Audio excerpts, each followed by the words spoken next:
አንዳንድ ታሪኮች አሁን ላይ ያሉ አይመስሉም። ድሮ የቀሩ በዚህ ዘመን ቀርቷል፣ እንዲህ አይነት ነገር የለም፣ አሁንማ ዘምንናል የሚያስብሉ ናቸው። እውነታው ግን እንደዛ አይደለም። በዚህም ዘመን ህፃናት ሴቶች ያለ እድሜያቸው ከትምህርታቸው ተቋርጠው አያታቸው ለሚሆን ሰው አራተኛና አምስተኛ ሚስት ሆነው ይዳራሉ። ምናልባትም ካሉበት ድህነት የተነሳ በልቶ ለማደር ብቸኛው አማራጭ ይሆናል። ልዩ እይታ የዩቲዩብ ቻናል የተለያዩ መረጃዎችን በተለየ ትንታኔ የሚያቀርብ ቻናል ነው። ለቻናሉ አዲስ የሆናችሁ ሰብስክራይብ በማድረግ ቤተሰብ ይሁኑ። በላይክና በኮመንትም ሀሳብና አስተያየታችሁን ንገሩኝ። ከሰሃራ በታች ባሉ የአፍሪካ ሀገራት ላይ ከትውልድ ትውልድ የሚተላለፍ ድህነት እንዳይለቅ የተለያዩ ጎጂ ባህሎች ተተብትበው መኖራቸው እንደ ምክንያት ይጠቀሳል። ከነዚህም ጎጂ ባህሎች አንዱ ደግሞ ሴት ልጅ ከትምህርት ገበታዋ ተቋርጣ አያቷ ካነሰም አባቷ ለሚሆን ሰው መዳሯ ነው። ሴትን ማስተማር ማህበረሰብን ማስተማር ነው ቢባልም በተቃራኒው ሴትን እንዳትማር እንቅፋት በመሆን ለራሷም ሆነ ለቤተሰቧ እንዳትሆን ማህበረሰቧን እንዳትጠቅምም ሆና ትኖራለች። በቀጣይ አንድ የ14 ዓመት ልጅ በገጠሪቷ የዛምቢያ አገር ልትዳር ዝግጅት ላይ እያለች እንድትማር የሚያስገድዷትን ባህል እንመለከታለን። የምትመለከቱት ቦታ ዛምቢያ ውስጥ ያለ እና ያለ እድሜ ጋብቻ በብዛት የሚፈጸምበት ምስራቃዊው የገጠር ክፍል ነው። አንዲት የ14 ዓመት ልጅ ለ48 ዓመት ለእርጅና የቀረበ ጎልማሳ ልታገባ ዝግጅት ላይ ትገኛለች። በዚህ የገጠር ክልል የልጆች ጋብቻ ለዘመናት የቆየ ሲሆን እንደ ገቢ ምንጭም የሚጠቀሙ ቤተሰቦች አሉ። ምክንያቱም ሴት ልጆቻቸውን ለጋብቻ የሚጠይቀው ሰው የተወሰነ ክፍያ ለቤተሰብ ይሰጣል። በዛምቢያ ሕግ መሰረት ምንም እንኳን ይህ ሕገ ወጥ ተግባር ቢሆንም ተፈጻሚነቱ ግን ታይቶም ተሰምቶም አይታወቅም። ይህን ዶክመንተሪ ለማዘጋጀት ጋዜጠኞች ከዛምቢያ ዋና ከተማ ሉሳካ 8 ሰዓታት በመኪና ተጉዟል። እጅግ ገጠራማ ወደ ሆነው የሀገሪቱ ክፍል በመግባትም ባህሉን ሊመለከቱ ወደዋል።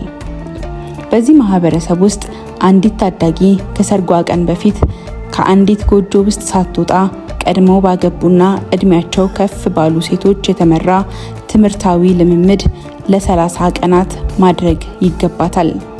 ልምምዱም ቤቷንና ባሏን እንዴት መያዝ እንዳለባት ያስተምራታል። በተለይም ባሏን እንዴት ማክበር እንዳለባት፣ ለባሏ ምግብ እንዴት ማዘጋጀት እንዳለባትና ባሏን አልጋ ላይ እንዴት ማስደሰት እንዳለባት ትኩረቱን ያደርጋል። ከዚህ በኋላ ለራሴ የምትለው ኑሮ አይኖራትም። ህይወቷ በጠቅላላ ባሏና ልጆቿ ዙሪያ ይሆናል። ይህንንም አስረግጠው ይነግሯታል፣ ያሰለጥኗታል። ይህች 14 ዓመት ታዳጊ ይህን የምታደርገው ለአንዴና ለመጨረሻ ጊዜ ከትምህርቷ ተራርቃ ነው። ምንም እንኳን አግብታ የምትኖርበት ቤት ከትምህርት ቤቷ ጎረቤት ቢሆንም እንድትሄድ ግን አይፈቀድላትም።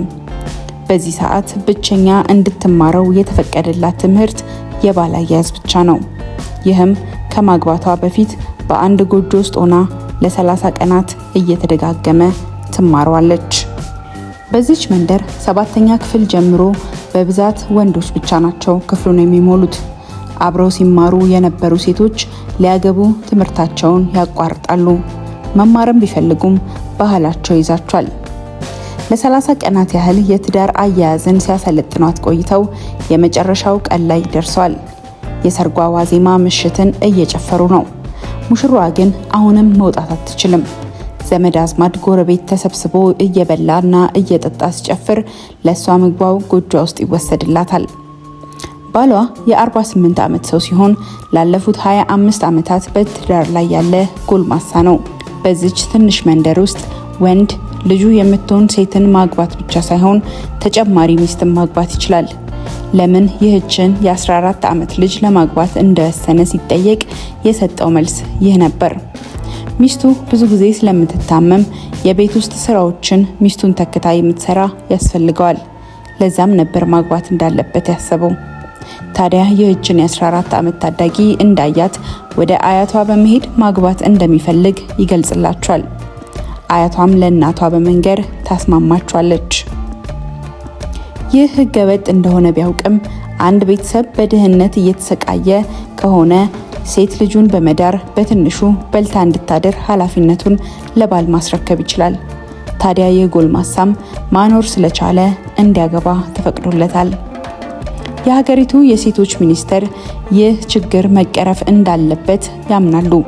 ከሀገር ሽማግሌዎችና የጎሳ መሪዎች ጋር በመሆን ህብረተሰቡ ሴት ልጆቹን ያለ እድሜያቸው ለትዳር እንዳይሰጥ ይመክራሉ። ይሁንና ድህነት ይዟቸው ለማኖር ሲሉ ልጆቻቸውን ይድራሉ። ድህነትና ያለ እድሜ ጋብቻ የማያቋርጥ ሰርክል ይሆናል።